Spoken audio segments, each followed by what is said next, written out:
여러분 지금 인플레이션이 끝났다고 생각하셨다면 오늘 이 영상은 반드시 끝까지 보셔야 합니다. 지금 미국에서 발표되는 지표들, 각 기관들이 제시하는 전망, 글로벌 흐름을 모두 종합해보면 2026년은 다시 한번 전 세계 경제의 방향이 갈리는 중요한 분기점이 될 가능성이 매우 높습니다. 특히 지금처럼 물가 하락에 대한 기대와 실제 물가 수준 사이의 괴리가 커지기 시작하면 개인은 잘못된 판단을 하기 쉽고 투자자들은 방향을 완전히 반대로 잡는 실수를 반복하게 됩니다. 오늘은 2025년 말까지 쌓인 미국의 실제 경제 데이터들을 토대로 2026년에 펼쳐질 수 있는 인플레이션의 세 가지 주요 시나리오를 가장 쉽게 그러나 깊이 있게 정리해드리겠습니다.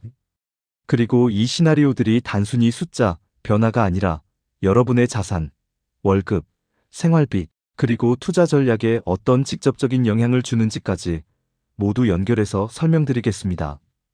특히 지금 미국이 보내고 있는 여러 신호들은 한국 경제에도 그대로 전이될 가능성이 많기 때문에 글로벌 흐름을 읽는 감각이 정말 중요해지고 있습니다.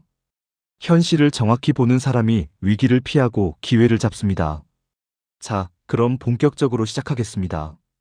첫 번째로 지금 우리가 서 있는 현재 위치를 명확하게 잡아야 합니다. 미국의 소비자 물가 상승률, 즉 CPI는 최근 3%대를 다시 기록했습니다. 많은 사람들이 이 정도면 충분히 안정된 것 아닌가 라고 생각하겠지만 미국 연준이 공식 목표로 삼고 있는 물가는 2%입니다. 2%와 3%의 차이는 숫자 하나 같지만 경제적으로는 완전히 다른 세계입니다. 2% 물가는 연준이 금리를 자유롭게 조절하면서 경기를 조정할 수 있는 수준이지만 3% 물가는 금리를 쉽게 내릴 수 없다는 뜻이기 때문입니다.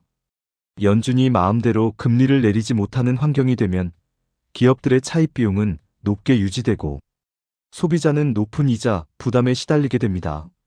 즉, 물가의 숫자 하나가 소비자들의 소비 심리와 기업들의 투자 행동을 근본적으로 변화시키는 구조적 요인이 된다는 뜻입니다. 이런 상황에서 국제기구들도 미국의 물가가 빠르게 떨어지지 않을 것이라고 경고하고 있습니다.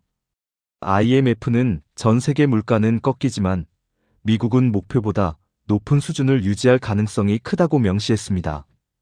OECD 또한 미국의 물가 상승률이 2026년에도 2%대 후반 또는 3% 수준을 유지할 수 있다고 전망했습니다. 여기에 민간 연구기관들은 미국의 노동시장 구조 변화와 정치적 요인을 결합해서 2026년 인플레가 다시 한번 튀어오를 가능성까지 제시하고 있습니다.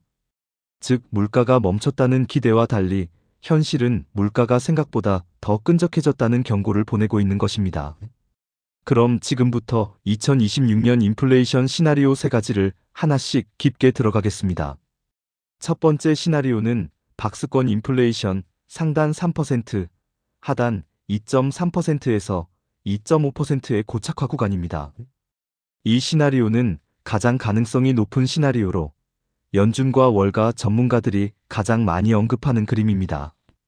이 경우 물가는 빠르게 떨어지지도 않지만 다시 폭발적으로 오르지도 않습니다.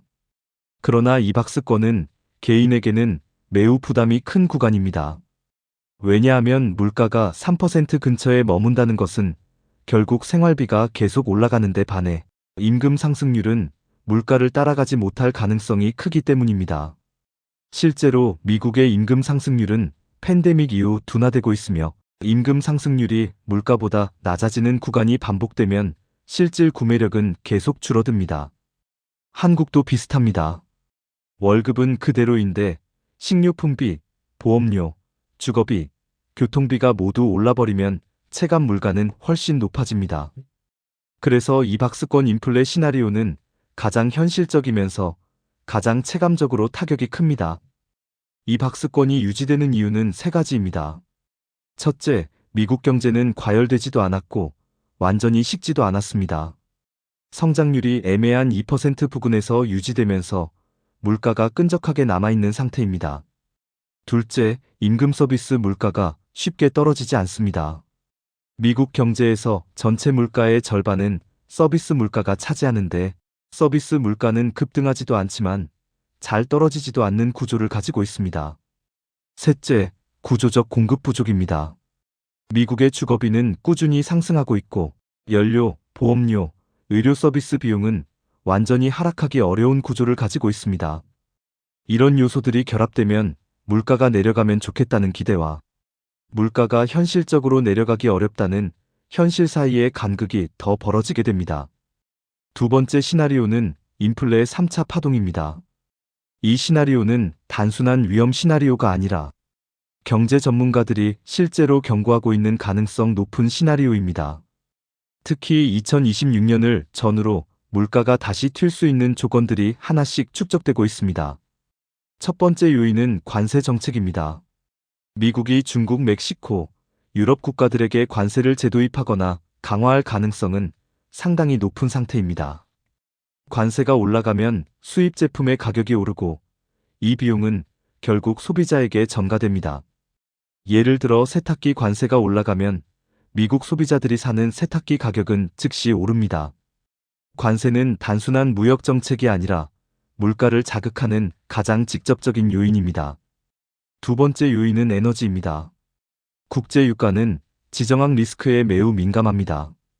중동 긴장, 러시아 이슈, 해상 운임 불안, 오펙 감산 등이 겹치면 기름값은 순식간에 상승합니다. 특히 에너지는 모든 산업의 기초 비용이기 때문에 기름값이 오르면 운송비가 오르고 운송비가 오르면 식료품과 소비재 가격이 같이 오릅니다. 이 흐름은 팬데믹 당시 우리가 가장 크게 체감했던 부분이기도 합니다. 세 번째 요인은 노동시장입니다.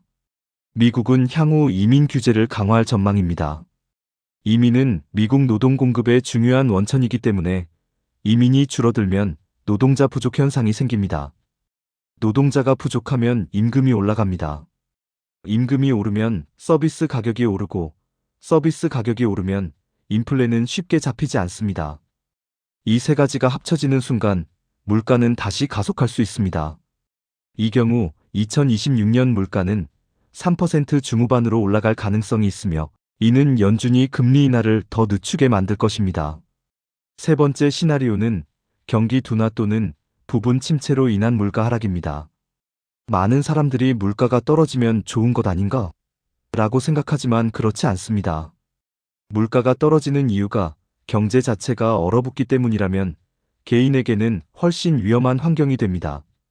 미국의 고용이 급격히 약화되고 소비가 빠르게 식어버리면 물가는 떨어지지만 기업 실적은 악화되고 실업률은 상승하며 자산 가격이 흔들릴 수 있습니다.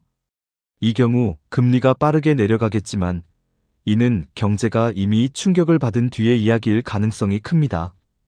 경기 침체형 물가 하락은 투자자에게는 기회가 될 수도 있지만 가계에는 위기가 되는 경우가 훨씬 많습니다. 결론적으로 2026년의 인플레이션은 세 가지 갈림길에 서 있습니다. 높은 박스권 유지, 3차 파동 재상승, 경기 둔화형 하락. 어느 길로 가든 중요한 건 개인이 지금부터 준비를 해야 한다는 것입니다. 그렇다면 개인은 무엇을 해야 할까요? 첫 번째는 생활비 구조 점검입니다. 인플레는 생활비에서 가장 먼저 체감되기 때문에 식료품비, 교통비, 보험료, 통신비 같은 고정 비용을 줄이는 게 가장 빠른 방어 전략입니다. 두 번째는 분산 투자입니다. 달러, 금, 글로벌 ETF 같은 자산은 인플레와 환율 변동에 대한 가장 합리적인 방어 수단입니다. 특히 한국 원화는 글로벌 불안기에 가장 먼저 흔들리는 통화 중 하나이기 때문에 자산의 일부는 반드시 해외 자산으로 분산해야 합니다. 세 번째는 부채 관리입니다. 금리가 쉽게 내려가지 않는 환경에서는 변동금리 대출을 가지고 있는 사람들은 위험해집니다. 지금부터 고정금리 전환, 대출 구조 점검, 현금 흐름 안정화가 필요합니다. 여러분 지금은 2026년을 미리 읽어야 하는 시기입니다. 그 해는 단순히 새해가 아니라 경제 환경이 완전히 달라지는 시점이 될 가능성이 큽니다. 위기는 준비된 사람에게는 기회가 되고 준비가 안 된 사람에게는 반복되는 고통이 됩니다. 세계는 이미 다음 사이클을 향해 움직이고 있습니다. 여러분도 오늘부터는 보다 넓은 시각으로 경제 흐름을 읽으시길 바랍니다. 앞으로도 글로벌 경제의 방향과 개인이 해야 할 현실적인 선택들을 가장 명확하게 전달드리겠습니다. 도움이 되셨다면 구독과 좋아요 부탁드립니다. 감사합니다.